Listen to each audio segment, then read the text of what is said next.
Texto bíblico para nós iniciarmos a nossa reflexão está no Salmo, é o verso 1 do Salmo 14. Diz o tolo em seu coração: Deus não existe. Corromperam-se, cometeram atos detestáveis. Não há ninguém que faça o bem. Então, esta versão NVI, se eu não me engano. Então, diz o tolo em seu coração: Deus não existe. E o nosso tema hoje, então, é justamente este. A pergunta, né? Deus existe? Iniciando então aqui na nossa introdução, a partir do século XIX, nós podemos dizer então que nós estamos na era da descrença. Ali foi onde surgiram então algumas correntes filosóficas, como o racionalismo. O racionalismo, ele, um dos pais do racionalismo, ele era um cristão, ele era o filósofo René Descartes.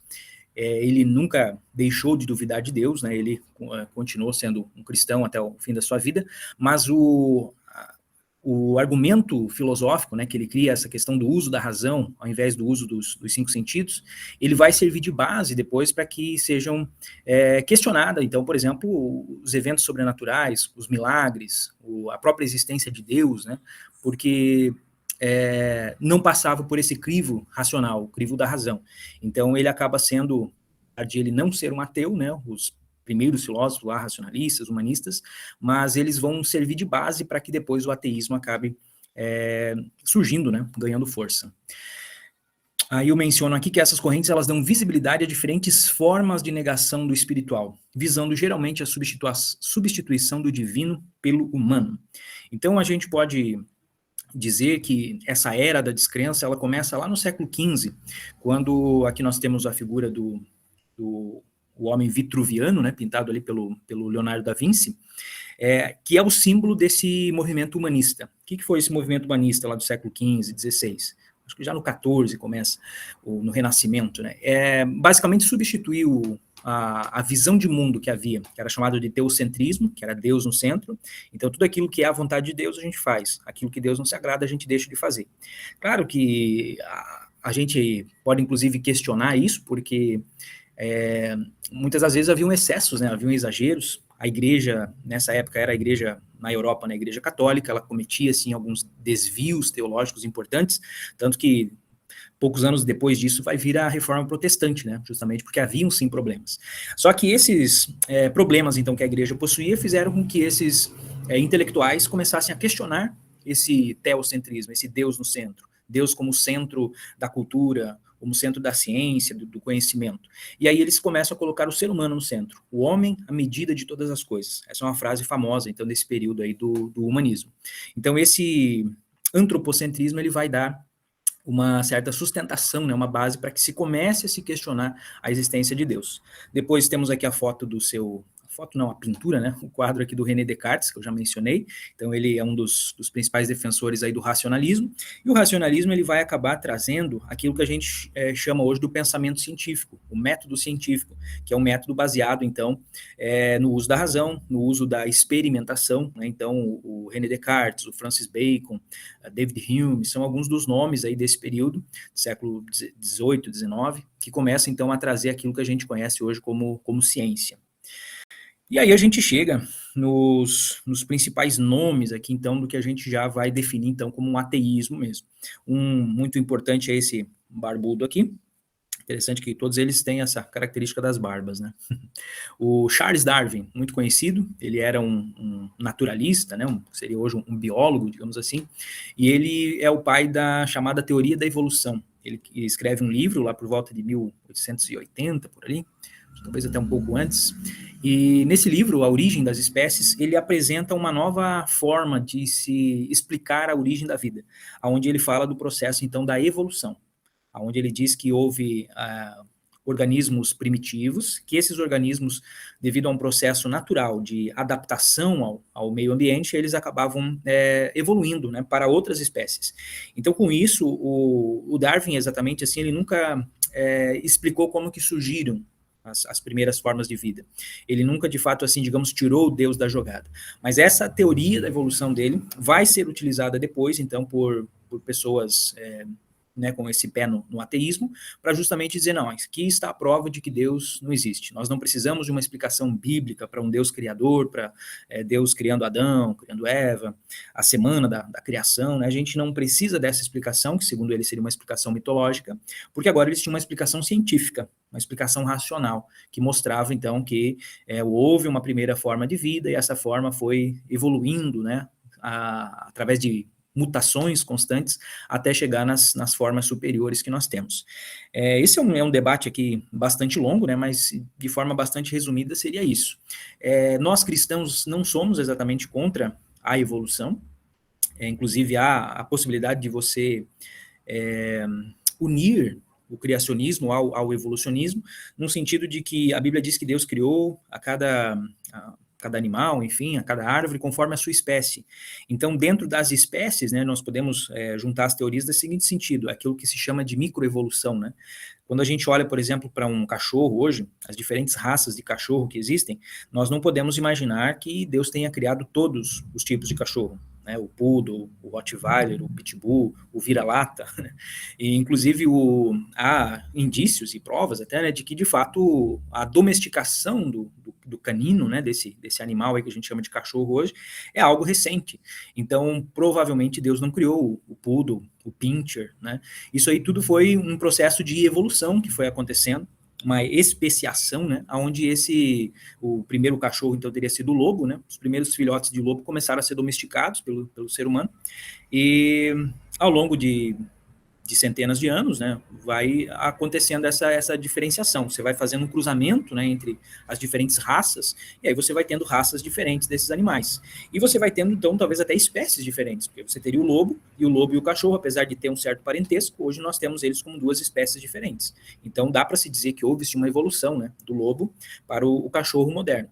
Agora, o que não dá para você dizer é pegar essa microevolução que existe e você ampliar ela, então, para uma bactéria que teria dado origem a tudo, né? Então, essa extrapolação, que inclusive o Darwin não falou, né? É algo posterior, que outros vão colocando a partir das ideias dele, essa é a conclusão a que o ateísmo se apega, então, para negar a existência de Deus. Então, nesse sentido, Darwin, ele pode ser considerado aqui um dos pais, né, do ateísmo, porque ele cria a teoria da evolução, que vai dar essa base teórica para se eliminar a figura de Deus como criador. O segundo aqui é o seu Karl Marx. Então, o Karl Marx é muito conhecido dentro do campo da política, né? Ele é, então, considerado aí um dos principais ideólogos daquilo que a gente chama hoje do pensamento de esquerda, pensamento progressista, socialista, comunista, né? Então, tudo isso aí deriva das ideias do Karl Marx.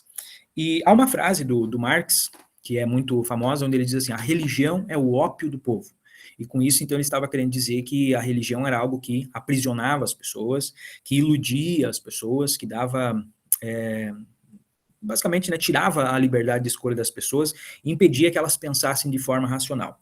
O grande legado, entre aspas, do Marx para essa questão do ateísmo é a sua filosofia chamada, então, de materialismo, onde ele foca apenas nas coisas reais, nas coisas concretas, nas coisas que existem. E aí ele vai começar a analisar as coisas com base vamos dizer assim, nesse óculos racional, né?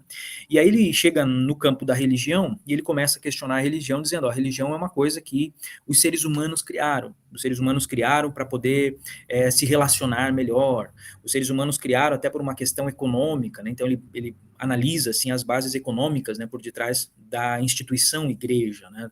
Não exatamente da religião em si. Mas ele começa, então, questionando as igrejas, desse ponto de vista econômico e social, e questionando também a ideia de religião, e por fim, chega então na ideia de Deus, né? Deus como esse produto da religião.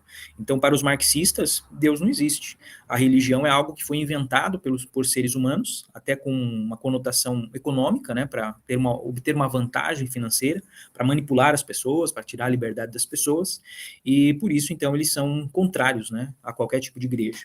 Tanto que locais onde essas ideias do Marx elas foram implantadas aí ao longo do século XX, como na União Soviética, em Cuba, Coreia do Norte, hoje, né, que é um país que também segue a cartilha aí do Marx, em todos esses locais a igreja ela foi perseguida, a religião ela foi proibida, não apenas o cristianismo, né, mas qualquer tipo de religião, porque para eles o que prevalece é a matéria, então é o materialismo histórico, né, A matéria é tudo que há, tudo que existe, não existe nada sobrenatural, não existe nada espiritual.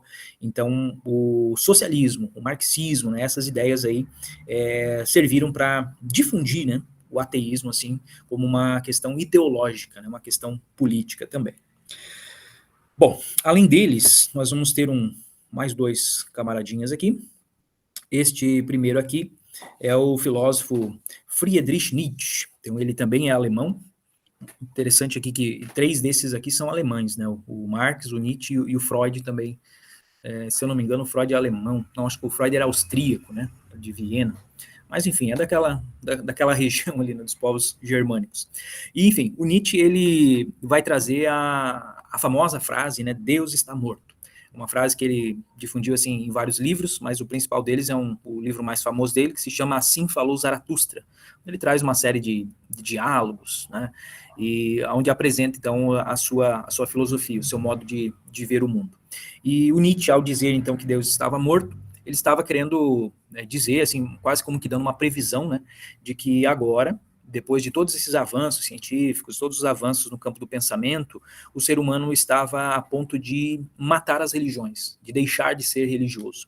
Esse pensamento do Nietzsche, ele vai ser corroborado pelo Freud. O Freud, eu creio que todo mundo conhece, a frase famosa, né, um dizer que Freud explica. E o Freud, ele traz muito a questão simbólica, assim, os sonhos, né, ele é o criador da psicanálise, né, que é uma área, assim, da psicologia, enfim, mas o Freud, ele era ateu, e ele colocava a religião, então, como algo que era fruto de um desejo que o ser humano tinha de ter algo maior do que ele, um desejo de segurança, né, de se sentir seguro. Então ele questiona a existência de Deus com base nisso. Ele diz, não, a religião foi uma coisa criada pelo ser humano, porque ele não conseguia encarar o vazio do que vem depois da vida. Ele não poderia acreditar que a vida simplesmente morreu e acaba tudo, e aí ele criou essa ideia de que tem um pós-vida, né, que existe um Deus, enfim. Então, para Freud, tudo era uma questão de um desejo que a pessoa tinha de que aquilo fosse real.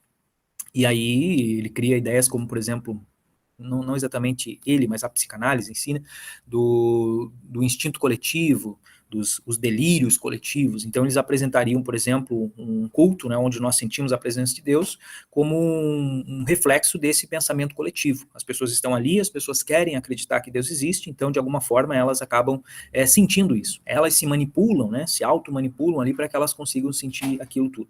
São ideias que não fazem, assim, muito sentido dentro de um pensamento até mesmo racional, né, mas muitas pessoas compraram essa ideia.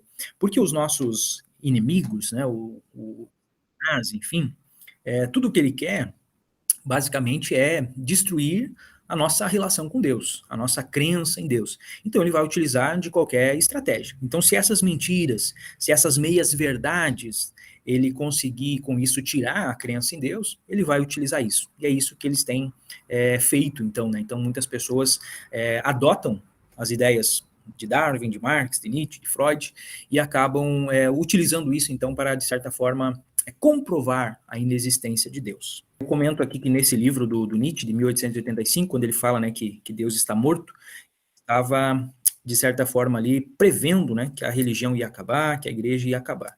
E aí há uma frase, né, que se fala assim, que Nietzsche disse que Deus estava morto. Deus continua vivo, mas Nietzsche está morto, né? Então, Nietzsche morreu. Ele é alguém lá do século XIX, já está morto, mas Deus continua vivo, né? No seu alto e sublime trono, e isso é maravilhoso para nós que temos essa certeza, essa crença. Mas, infelizmente, irmãos, eu concluo lá no material de que, apesar de a religião continuar existindo, de Deus continuar existindo, infelizmente houve aqui uma mudança, né, dentro da nossa sociedade. Então, a sociedade atual, uma sociedade muito secular, a gente chama aí de sociedade pós-moderna, até mesmo de pós-cristã, né, porque o cristianismo ele vem sendo questionado já há muito tempo. Nessa sociedade, uma sociedade secularizada, a crença, ou a própria descrença, para muitas pessoas, ela deixou de ser uma situação, assim, principal. Há relatos, por exemplo, de Constantinopla, na época ali no final da Idade Média, que em Constantinopla era normal, assim, tu ia na padaria e você começava a discutir teologia ali com as pessoas, porque o saber teológico, né, o teocentrismo, digamos assim, estava em voga. Então todo mundo discutia teologia. E hoje, basicamente, teologia é uma coisa de teólogos, né, acadêmicos, de pastores, de pessoas que frequentam as igrejas, mas não há mais uma preocupação com questões teológicas na sociedade, nos meios, nas redes sociais, na mídia, né, na grande mídia, na própria academia, né, a própria universidade, vamos dizer, tu tem muitos outros assuntos, né, então a teologia acabou se tornando uma questão secundária. E para as pessoas normais, para o cidadão médio, muitas vezes, então, ele acaba tendo uma atitude ali de uma certa indiferença em relação a Deus, em relação a essas questões. É como se ele dissesse, eu não sei se Deus existe, se Deus não existe, né, tanto faz, eu vivo aqui a minha vida. Então, esse mundo secularizado, ele levou a isso. E esses camaradas que nós estamos vendo aqui, as fotos deles, né, são alguns dos grandes responsáveis, então, por essa mudança que o mundo teve, né, essa era da descrença, então, que nós estamos vivendo hoje em dia.